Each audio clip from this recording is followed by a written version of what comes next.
বাংলা বলছি চ্যানেলটি সাবস্ক্রাইব করুন এবং সমস্ত অনুষ্ঠানের আপডেট পেতে বেল আইকনটি অন করুন। নমস্কার, বাংলা বলছি চ্যানেলে আপনাদের স্বাগত। আজকে আমার দুপাশে দুজন রয়েছেন যারা বহুবার আমাদের এই চ্যানেলে বিশেষজ্ঞ হিসেবে কথা বলেন, আলোচনা করেন। একদিকে রয়েছেন আমার বাঁদিকে অধ্যাপক ডক্টর রাজাগোপাল ধর চক্রবর্তী, আরেকদিকে বিশিষ্ট সাংবাদিক অরূপ কালী, দুজনে রয়েছেন।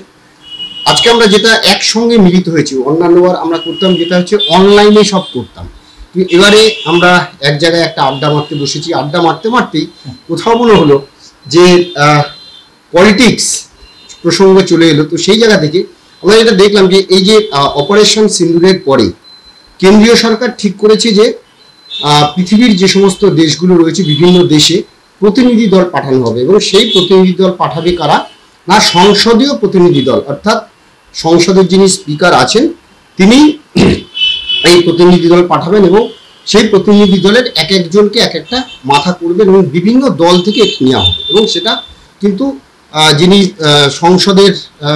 সংসদীয় কমিটি এবং লোকসভার স্পিকার তারাই ঠিক করছেন কাকে কাকে কোন দল থেকে নেওয়া হবে।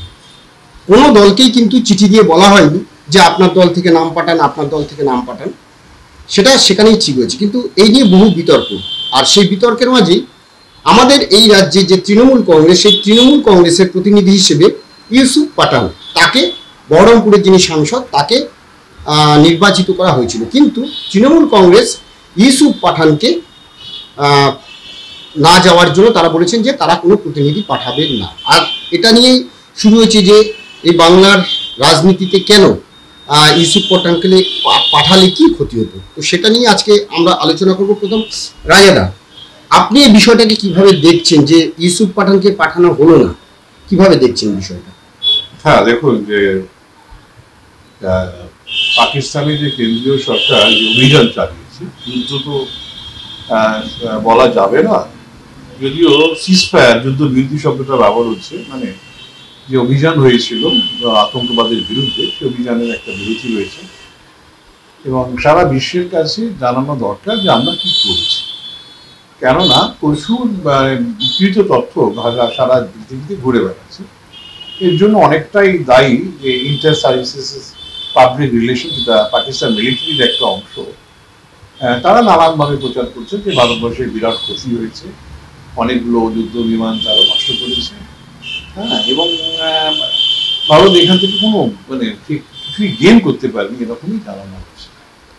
কিন্তু আমাদের গেমটা কি, আমাদের উদ্দেশ্যটা কি ছিল? হতে পারে আমাদের লস তো হয়, যুদ্ধ, যে কোনো যুদ্ধ, কেউ যদি বলে যুদ্ধে তার ক্ষতি হয় না, সে যত বড়ই দেশ হোক না কেন সঠিক কথা বলে। যুদ্ধ মানেই তার লস হবে, এটাই যুদ্ধের নিয়ম। কিন্তু আপনি উদ্দেশ্যটাতে যেতে পেরেছেন, আমাদের কি উদ্দেশ্য ছিল, সেটা কতটা আমরা সফল হয়েছি, সেটা ব্যাখ্যা করা অত্যন্ত প্রয়োজন আছে। এখন ভারত সরকার যেটা ঠিক করেছে যে সাংসদদেরই পাঠানো হবে যারা এটা জানেন, এবং এই সাংসদ কারা হবেন, সরকার যাদের কথা মনে করেছে, সরকার এবং লোকসভার যিনি স্পিকার, কেননা যিনি ব্যাপারটা নিয়ে হয়তো বুঝতে পারবেন, তার হয়তো তার আইডেন্টিটি এমন যেটা হয়তো কাজে লাগতে পারে, অথবা তার হয়তো এই ব্যাপারে তার নলেজটা কাজে লাগতে পারে। কিন্তু সবাই যদি একই দলে যায় তাহলে বাইরে থেকে ধারণা হয় এটা একটা বুঝি প্রচার করতে এসেছে একই দলে, সেই জন্য সব দল থেকেই নেওয়া হচ্ছে। এবং দলের নেতাকে বা দলের যে যারা সিস্টেম আছে তাদেরকে লেখা হচ্ছে হয়নি। দল এমন কারোকে পাঠাতে পারে সে হয়তো সম্পর্কে অবগত নয় বা চ্যালেঞ্জও করতে পারে। সরকারের বক্তব্যকে যদি বিদেশে গিয়ে কেউ চ্যালেঞ্জ করে দেয়, সেটা সরকারের এই হোল প্রজেক্টটা মুখ পুড়বে, তাই না? সরকার এমন লোককেই নিয়ে যেতে চাইছে যারা হয়তো এটাকে সঠিকভাবে ব্যাখ্যা করতে পারে। সুতরাং এই দিক থেকে ওরা সুদীপ বন্দ্যোপাধ্যায়ের নাম বোধ হয় গেছিল। সুদীপ বন্দ্যোপাধ্যায় একজন বহুদিনের পুরনো সাংসদ, এবং উনি এমন কথা বলবেন না যাতে দেশের ক্ষতি হতে পারে, সরকার সেটা বুঝেছে, কিন্তু ওনার বয়সের কারণে বা অন্য কারণে জান। এখন ইউসুফ পাঠানের নামটা সরকার মনে করেছে যে ইউসুফ পাঠান একজন নাম করা ব্যক্তিত্ব, ক্রিকেটার হিসেবে বহু দেশে গেছে, সুতরাং তাকে যদি পাঠানো হয় এবং সে একটা মুসলমান, সুতরাং তার আইডেন্টিটি বা ইউসুফ নামটা দেখে মানুষ বুঝতে পারা যায়। তো এরকম একজন মানুষ থাকলে যে ভারতের যে এই সংগ্রামটা মুসলমান বিরোধী নয়, তার জন্য তাকে যদি পুজো করে থাকে অসুবিধা কিছু নয়।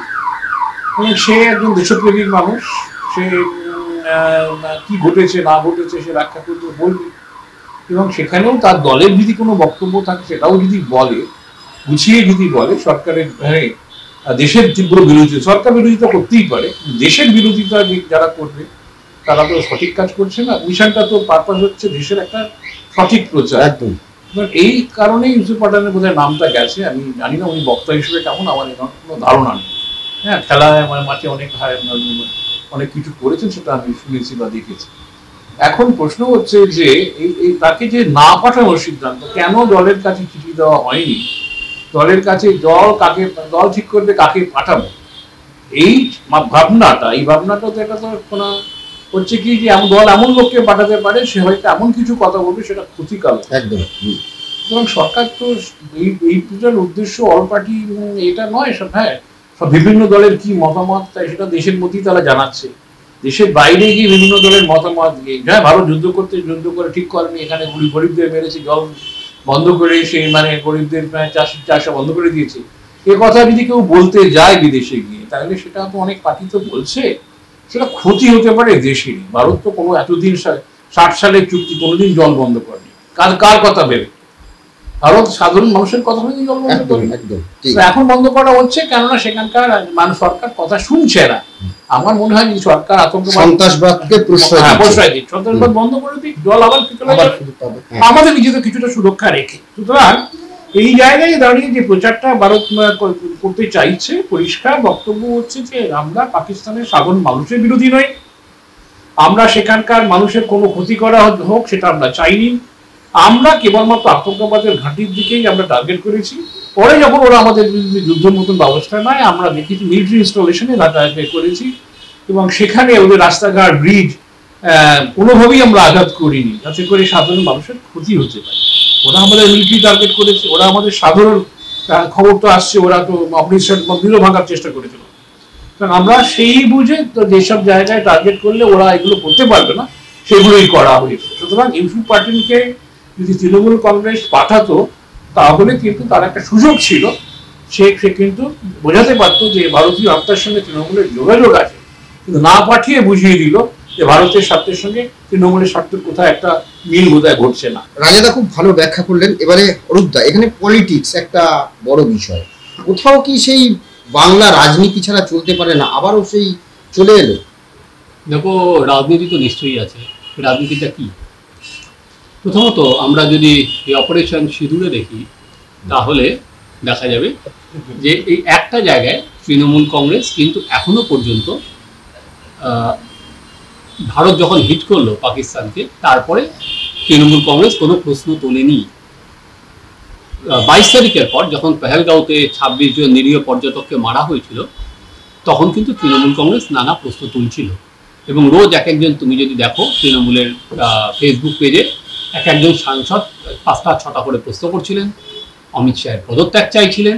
কিন্তু পেহেলগাঁও অ্যাটাকের পর তৃণমূল কংগ্রেস কিন্তু নিরাপত্তা নিয়ে একটাও প্রশ্ন তোলেনি, এবং খুব আশ্চর্যজনকভাবে নিরাপত্তা নিয়ে তো তোলেইনি। পরবর্তীকালে ডোনাল্ড ট্রাম্প যখন ভারতকে নিয়ে প্রশ্ন তুলেছে, যখন কাশ্মীর নিয়ে মধ্যস্থতা করতে চেয়েছে, যখন ভারত এবং পাকিস্তানকে এক সারিতে বসিয়েছে, তখনও কিন্তু তৃণমূল কংগ্রেস চুপ ছিল না। তোমাদের যদি মুখপত্র দেখো ওদের জাগো বাংলা, সেখানে ভারতীয় স্ট্যান্ডকেই সমর্থন করেছে। সেখানে বলা হয়েছে যে আমরা তৃতীয় পক্ষের মধ্যস্থতা চাই না কাশ্মীর নিয়ে। তাহলে এই জায়গা পর্যন্ত থেকে তৃণমূল তারপরে যেটা করলো যে শনিবার এবং রোববার সেনাদের বীরত্বের জন্য তারা র্যালি বার করলো, তাদের ব্লকে ব্লকে নির্দেশ দিলেন মমতা বন্দ্যোপাধ্যায় র্যালি বার করলো। কেন করলো?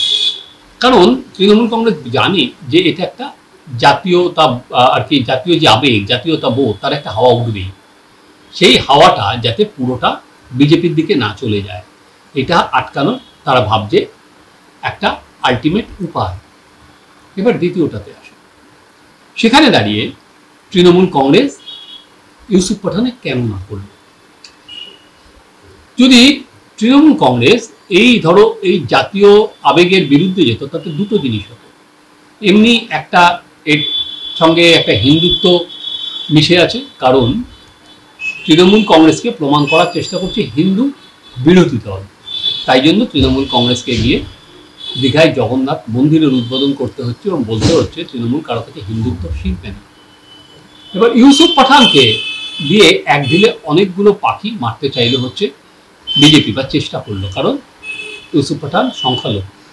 ইউসুফ পাঠানকে দিয়ে যদি করা যায় তাহলে কিন্তু অন্য একটা মেসেজ চলে যাবে। সেটা শুধুমাত্র যে আর কি বিশ্বের প্রান্তে যাবে সেটা নয়, সেটা পশ্চিমবঙ্গের বিভিন্ন প্রান্তেও যাবে। সেটা কিন্তু তৃণমূল কংগ্রেস জানে, মমতা বন্দ্যোপাধ্যায় জানে।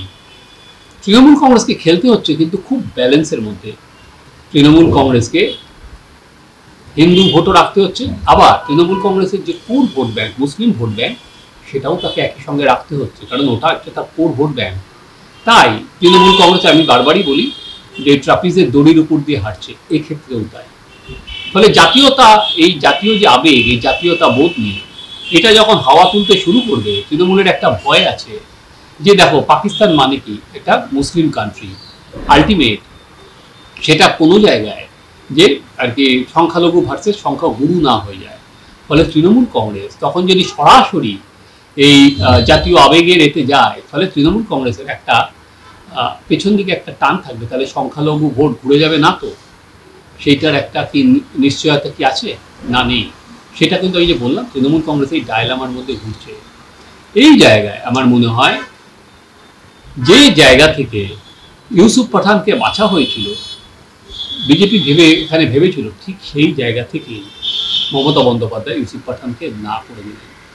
কারণ মমতা বন্দ্যোপাধ্যায়ও ওই যে বললাম এটা ব্যালেন্সিং গেম, দুদিকে উনি ব্যালেন্স করতে চাইছেন যে, এবং আলটিমেট আমি জানি না কতদিন উনি সাপোর্ট করতে পারবেন। আমার নিজের মনে হয় মমতা বন্দ্যোপাধ্যায় যে রাজনীতি, সেখানে উনি এইটাও বেশি দিন, অপারেশন সিঁদুর নিয়েও বেশি দিন, বিজেপি যা বলছে, কেন্দ্র যা বলছে, বেশি দিন এই সাপোর্টে থাকতে পারবে না। অলরেডি যেমন ধরো রাহুল গান্ধীরা বলছে সংসদ অধিবেশন ডাকার জন্য, সিপিএম বলছে অধিবেশন ডাকার জন্য, মমতা বন্দ্যোপাধ্যায় কিন্তু এখনো সেই দাবি তোলেননি। ফলে ওই জল মাপা হচ্ছে, কতটা যাবে কতটা যাবে না, এই ব্যালেন্সের খেলায় ইউসুফ পাঠানকে আটকে দেওয়া হবে। একদম এখন দেখার যে এই ব্যালেন্সের খেলা ঠিক কতদিন টানতে পারেন।